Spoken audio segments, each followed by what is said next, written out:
Barui sono bobo, ipenye do ma desoto. Toto wukun te rupama. E maregion, egogo, uku seke ni tani hiana la sogo hen sogun mene. Do mi homi, owu home, benugie. E gaba ya ye. Ugmevo de aka mori zeyunu, nugie kie. Udu agbona la fi tuke, daho. Oh, baba! Oh, baba! Oh, baba! Abugyo, baba! Abugyo, baba! Abugyo, baba! Ugiera dolo furufuru. Wori kalemu rome fone zere ni yita. Ori na we. Obara tope edori wawe isona wa mi oven.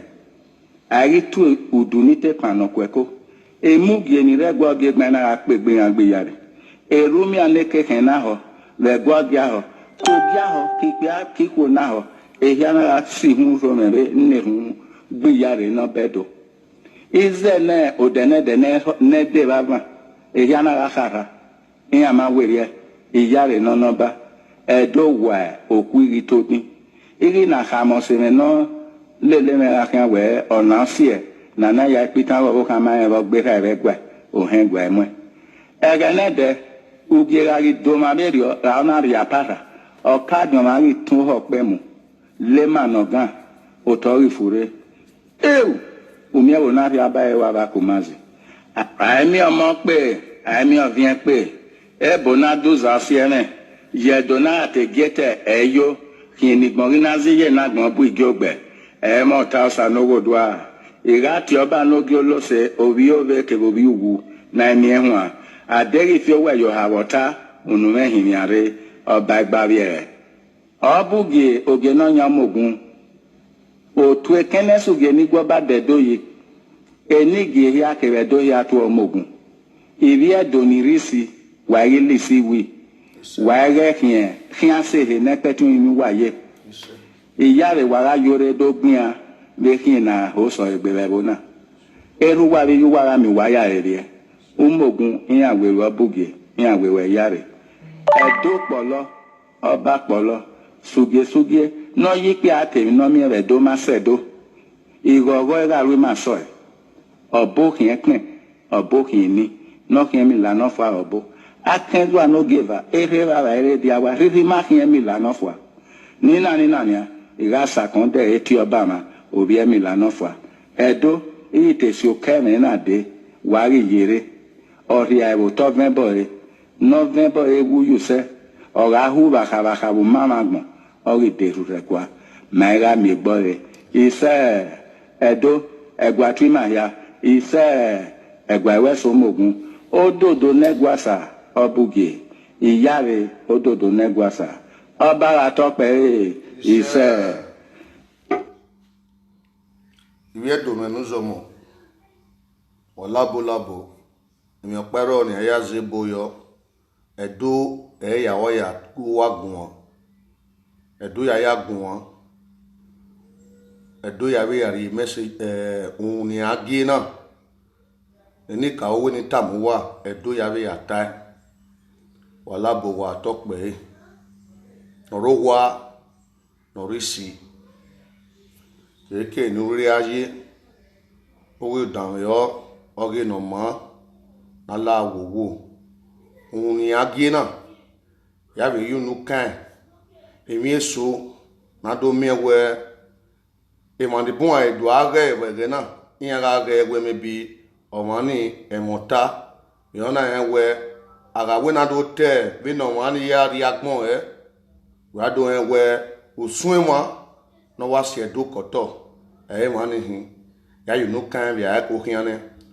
wà tọ́ wà pẹ́ èmi náà gbọ́n àmà wà gbé lórí mọ́rẹ́ dùnú mọ́ wà tọ́ wà pẹ́ rúdà wẹ́ ẹ̀dó wẹ́ èmi náà ẹ̀ gà wọ́ ẹ̀ wọ̀ wọ́n ẹ̀ náà dùn mí wẹ́ àyàsínì ìhẹ́nì ìyàdù alẹ́ ìlú ẹ̀kíyàn òyà mẹ́tẹ́ nàtánà wàhálà wúwọ́rú dáwẹ́ mẹ́kẹ́ sùnmẹ́ ata ìmọ̀sọ̀ tẹ́ Even so, no, I where my young one, any young man be a winner who told me Hannah be a woman. A video is so okay. I will bo near one, even I send the egg me.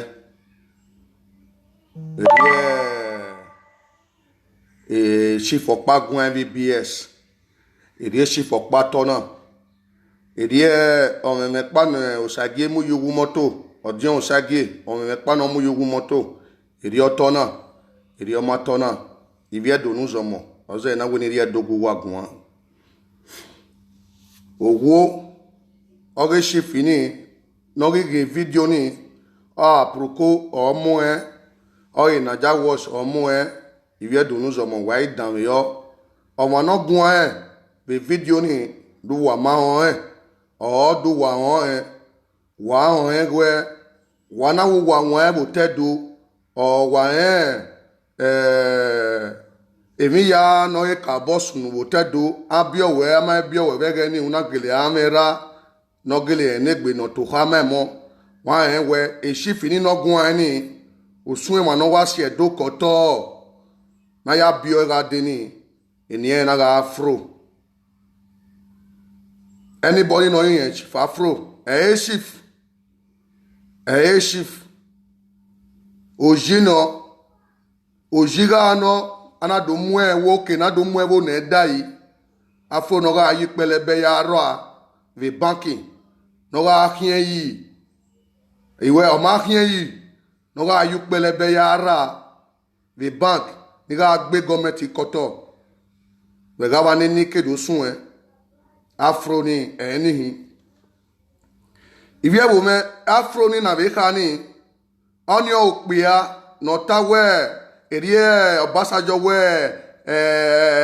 e gọọmenti moto no wana we Afro ni unda unwatosi kawa no dedemede broda we emi no we gbeme emi opero na gbonkhaya meye owe Orion gborion olele Orion ri moto we no be ta me BS ni we omo no pa moto na ri court ogbe onko meba shifano era oga ojon we aduwa wani era ga chief aduwa wani emi no gbe ba ni no ya via be kindness if you boys you na trace from Oba Palace egere dia warima ena ya gbe be we ka moto ni era no Afro uga wala dian be ni BS la dian ni ya wa mu pompito we meto bi me e family nu gbe eriyan nu gbo omo e ya fefefe won e kesi ni iwe wi no wi woko azegwe e ma ga Afro iyan ma we ta Afro me ni no gun ani eri oba eri don't say that Afro ma gbon ni le kene doje oje mi no wa ra ke gbo bi o han de won be go ri je e kesa no no la de woko o ko la de ere ma igba so mo na avi arugbo kiri ma Afro kin ve do da Afro no gwe edogun so omo no ge television ni omo no giga video ni iwe ni tama we omo no gi send show la wo awa we Afro omo no wa o no o tadu wa no claim ni bi ya ogbe esifa no ba onko me ebi no gbe ba ni hin ona via be kindness abe boys no bun e boys in ya wulo ye gan ya Afro wi iya Afro o we da Afro ma wu na ye wu egese na nia because ije wu ye kesa ano egese na Afro aya yunwe temi no mie unless o e ko yuji no ba me or yuji ne we na nuji he na obanya to ya se webo Afro moto o je mi hin ijue iya Afro o bi aduwawa era o bi aduwawa iye wa claim ohun he ogbelebo ya fe no keke no ga Emmanuel o bi aduwawa no bi sese Afro ahewe awa ohun gbenu je okonu ya ne ma vie video we live e social media we me lucky we egenu ya gba no e social media ma e soare afro we awuye gani iye ri yo ye wuyo afro awuye gani ayi wo afro e Omonola dian I don say that na re court the court nu ajo e court nu that uma nu ponugbo ebo prison we do state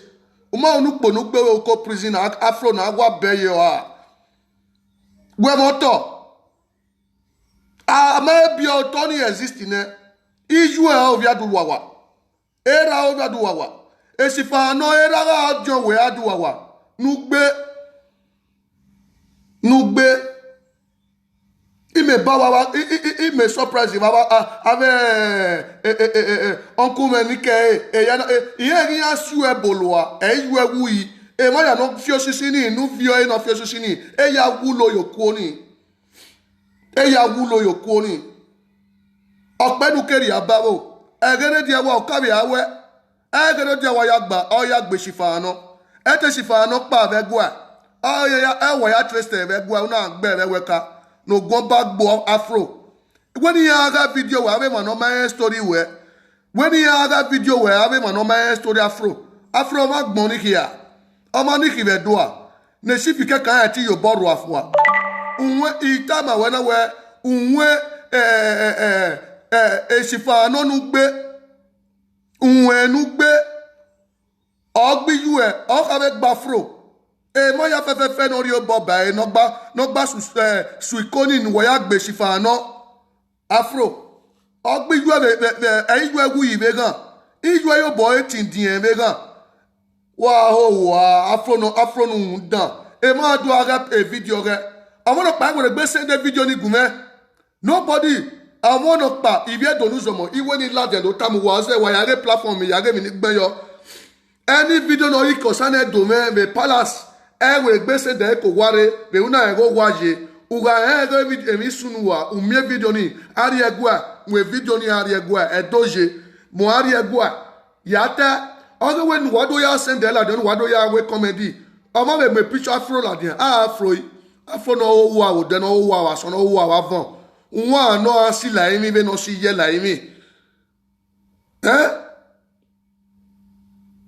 afro no gbe si fa no rude motor egbe megere dia wa ona afana go de gbe we la dia e sakatri ugbokiri ma amuari ewe na amwedi mofi ahia ugbokiri ma aka amuari na ya simi afro because won nu ponu gbe wo ko prison vedo amu emu yu e ba ni yu ewu yi wo ko prison yu ewu yi afro udo ladia udo we government motor oba motor ai gwa we wogi motor nu de na boboa nu kesi nyoto nous l'avons vu, nous qu'est-ce nous t'avons nous j'ai de développement nous mais aujourd'hui voilà no ga ara bo edo no ye gba wo kan ara as a criminal wa gbe o afro nwa no gbo e amo no we gbe show e video ni nwa no ga gbe no we gbe show e video o afro ni na afro ya gun ni vaduwa wa nwa no ga gbe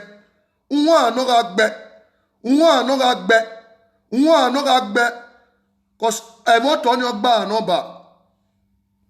emoto ogba no ba kese ya record emi ya ya oje ga ba owu ba eye wu ba ije wu ye ma wu na afro wu egese na social media be na we afro no man secret we I believe where you are proud you are boast wa oje mi no mama ogun ba gbo no okay trust no pa with your thugs una ya gbe we ka la do wa blood the lights ruda we amami no know we yu ewu yi e mo ya no fi osisi ni ya wu yo we do ladian wa gbe o wọ́n kọ́ mi àná gbó bẹ́ẹ̀ náà sí ìwé làyè mi rí ọ sí ìwé làyè mi wọ́n máa bí ègbè gbótó ẹ̀dọ́ wọ́n máa bí ègbè gbẹ́gbọ́ umana biegbere ma ya fefe nu onu finu give gwa wa le mi wiwa benu se benu je oje de develop to pa nu ri ajo oje mi gwena wa mosisi ra banki yu pelebe ya yo duku me ya iye kere be ra me testori we ma gbo ma mi abi won pa no ma story we afro we me record the record nu me do this tropa nu me do istroji istu a killer a thugs àwọn me do nu le mi wiwa ọmọ no go gbe show a video afro ni no ya gun abi bs ni unwa no ga gbe e bo to wa gbe asimi to si mi ma afro da wọn yan to do to no yan no le mi wiwa ayi ju egwu ne wo ri so egbe na wa show a video na wa re gie àwọn no go gbe show a video ni no go gbe show a video ni wọn no ga gbe unwe do ga gbe oni na bolo fo aba e video be run wa be show ni no jo sagie ya mo me pa yugu moto ave se de e video ni gume lare iviedo ne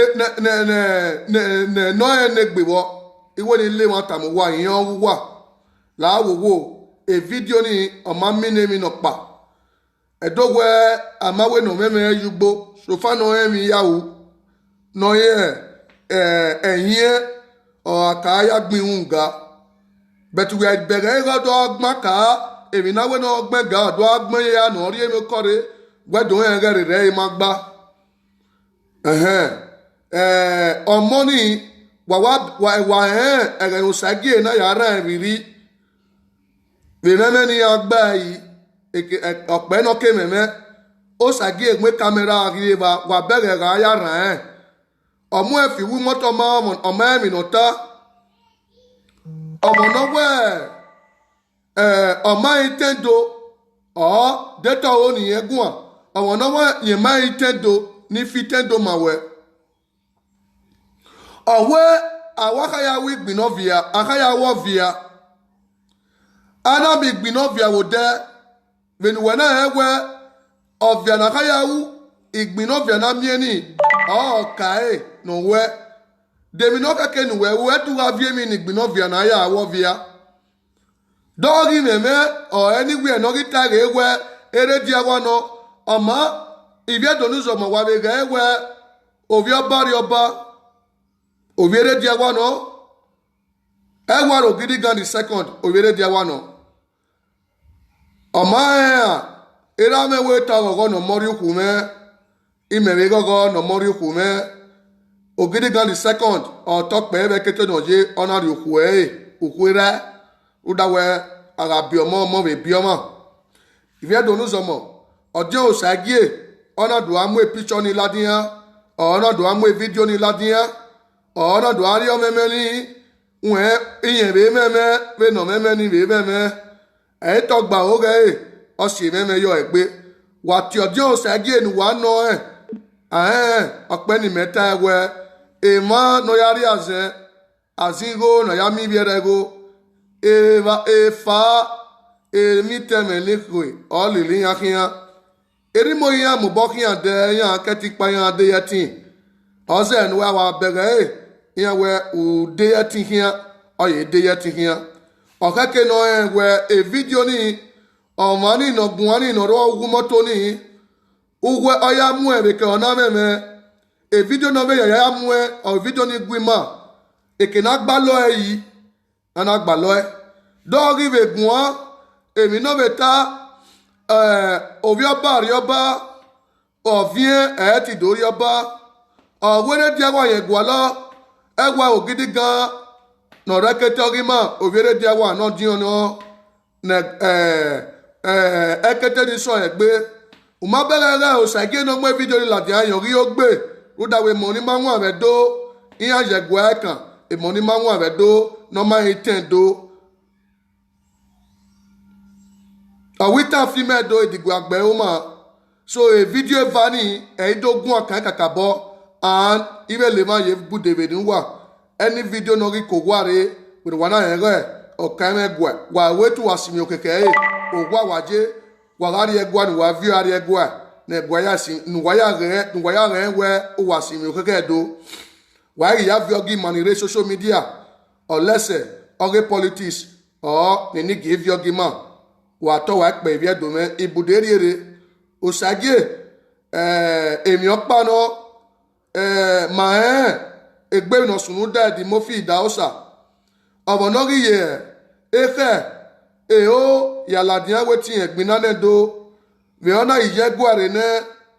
ona ye continue awe emi no ma keke ahewe o ore o veleni we eko ogbin na yi enika o iyasun avo o wa dadagbe o wetin ye bete o ore adefua video ni wu no sage iwe ni tama we iwe gba o wa ma we ne we du we ma itan fi me do edigbo agbe o ma omo ni pe no be me be ke no je ni ona be ti we ta se be ri ogere dia wa re eri edo de be no we na he we ovie ore na ovi oba ri oba ora de ne o egwa mi opa no oni yobo ni mawo ni magi una na gwa la ri oba no ma se no ri obo ba eri mae na do make na de e video nu we udu me mi no mini tama we ni ovi oba ri oba o sage o ti ri oba be do o me mi opa nu ti tama do no ya we video ni o kaye gbo e ma ne eke una ya ra me ni viri ni agbalo yi o kaye gbo e ma ne water ne we ye ma o pe no bie ni yen o pe no meko ni yen ye ma o kaye gbo e ma ne re mi no bu no se gbo me ni ada ido mi we ke no do fi amu la dian ni ya wo ni ya vi la dian na ya wo gi oba wa hin e ba una do ri gbo e ma e una do mu e ba la dian na yo we ni be gba o ma we ni be nwa ma we awe ọba ere dia wa yen gwo lo emi no je we wu ovie ogwi maro na be no vie egwi maro emi ya de ene do usage iwe ni le ma ta ma we rusun ma no gbedo o we fiane do nu ya agi edo o inwi na we o fiane do nu ya agi edo iwe ni ta ma we renwa obi o kan na renwa Okpenike give a message in my way. I've told you what were a foundation were a fraud, you know. Okpenita me the old word. When you love your kick where we mind the name of foundation. It takes security where a yare Facebook, a yare social media, many. In your run where we so in a atama where we so where a monemo nyime, a monogbera, a monogbiye okin. Gumeta ma where alawo dawo ero onu e osagie egbe mi meri onu sun e begbedo e ka we eri ori ene do nudo li eke gbedo amino ka wo gwe na bete no wo ge dawo ami mi okeke o ikoye edo wo keke ya ma ya kan itama we no osagie owo re won we gbe video no ma so pa no ma save no violate with the word renwe odi wo ni tama wo sagie renwe nu edo yu mu evi je be gbedo nu edo yu mu evi emi nu ga mi be gbedo iye wu je gware ne ugoni ka ogun ne enika we nu wu ga uru renwe o sagie do ha me gbo ya nwina etasi nu fikere bo America ya gware gbesun ya fi etasi egbetasi were gbeso ya fi etasi imawe ma mebe fi etasi bo wewe bo kakabo de too lack of money were gbe niyan were gbe ya fi etasi osagie nu bi egbe egbabe video no ma se baga no ma mine no ma pa no ma eva be gbegwa o be gbedo nu wo la dian bi egbe imawo ni ka bori ya voice me na because urumena iyari studio leta iya pe no sage no vize yamu veni tase na ri tase ya in one aladia not a week ni maya pe ne omo no do deba ogidi gan the second no do ne do ma do pe ìbọn alẹ́ ne e coronavirus aussi na mana ile kele rade na ma ki e vedian yara we la abogun ba ni eri ni wa ba e because owu wa e bit ogero to ne osagie uru enwa abegbedo won ya wa we ni were gbe buwere ika buwere na we de PFM no egbedo e na le the message na go eru enwa ikwe video normal dey relevant no onu my brother no do me we odo yu won se fa egbedo ukputu magewe ban ebeno lori ewe ogbewe osagie oni we ni tamawe ora fro no ro ni we gbe ta won no gbe o ka suwa la diana oko ogbese more than 6 years oko evani je wuyi onko me no gbe chifano egere dia wa na gbe osun e ma no o no ladian no ga anyin egere dia wa nuwa we ni wa anyin la go gidi gan me ara mi aduwa no ga anyin unyin me dan aduwa be mi ebe do a video na wa ga e wa de gian and they man show a video ni la the world aproko uru enwa egbabe video no ma dey relevant in umu uru enwa won you and ere ni ka o won ni we uru enwa saba afian gbo wa no ma akotane ore go wo